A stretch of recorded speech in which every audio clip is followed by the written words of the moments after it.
Correlation diagram की बात करें ना, तो बस आप लोगों ने सिंपल ये याद रखना है कि हम लोग अलाउड ट्रांजिशन की अगर बात करें, दो किस्म के आ सकते हैं ना क्वेश्चंस के, या तो आप बताएं इनके अलाउड ट्रांजिशन के बारे में बताएं या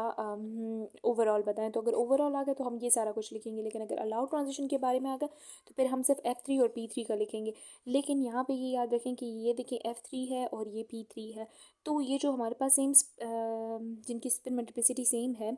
तो इन दोनों के बीच हमारे पास सिर्फ डी आ जाता है। सिंपल आपने ये याद रखना है। आप यहाँ पे हमारे पास तीन बातें हो रही हैं। कहते हैं कि डी की एनर्जी क्यों कम होती है पी से, तो डी की एनर्जी इसलिए कम होती है पी से क्योंकि इसके पास जो टर्म्स हैं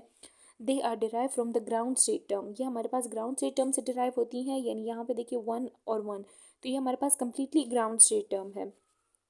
फिर अगर हम फिर सेकंड बात कह रहे हैं कि जी की एनर्जी क्यों ज़्यादा है, यहाँ पे तो हम कह सकते हैं कि चलो इसकी जो है तो स्पिन मल्टीप्लिसिटी जो है तो वो हमारे पास ज़्यादा है, इसलिए इसकी एनर्जी ज़्यादा हो गई, और इनके जो टर्म्स है वो ग्राउंड स्टेट टर्म है और इनके जो टर्म्स है वो एक्साइटेड स्टेट टर्म है, हम ये कह सकते हैं। पर फिर कहते हैं कि इसकी एनर्जी हमारे पास क्यों ज़्यादा है, तो कहते हैं इसकी एनर्जी इसीलिए इससे ज़्यादा है क्योंकि इनकी जो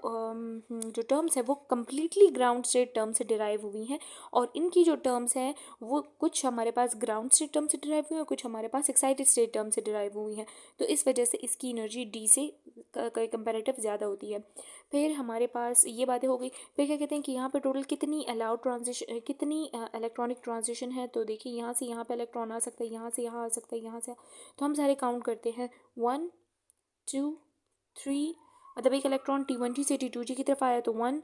2 3 4 5 6 7 8 9 10, तो यहाँ पे टोटल 10 इलेक्ट्रॉनिक ट्रांजिशंस होती हैं। और D2 सिस्टम है, तो D2 सिस्टम में तो आपको पता है कि 45 एनर्जी लेवल्स हैं, तो आउट ऑफ 45 एनर्जी लेवल्स हमारे पास सिर्फ 10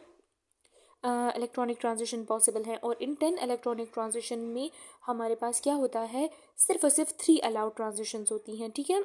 और इसी वजह से ये हमारे पास सिर्फ 3 ही पीक्स देती हैं। अगर हम इसको स्पेक्ट्रोस्कोपिक लिहाज से देखें ना, स्पेक्ट्रम इसका देखें, तो वो हमारे पास सिर्फ 3 पीक्स देंगी क्योंकि इसमें हमारे पास सिर्फ 3 अलाउड ट्रांजिशन शो होती हैं, ठीक है।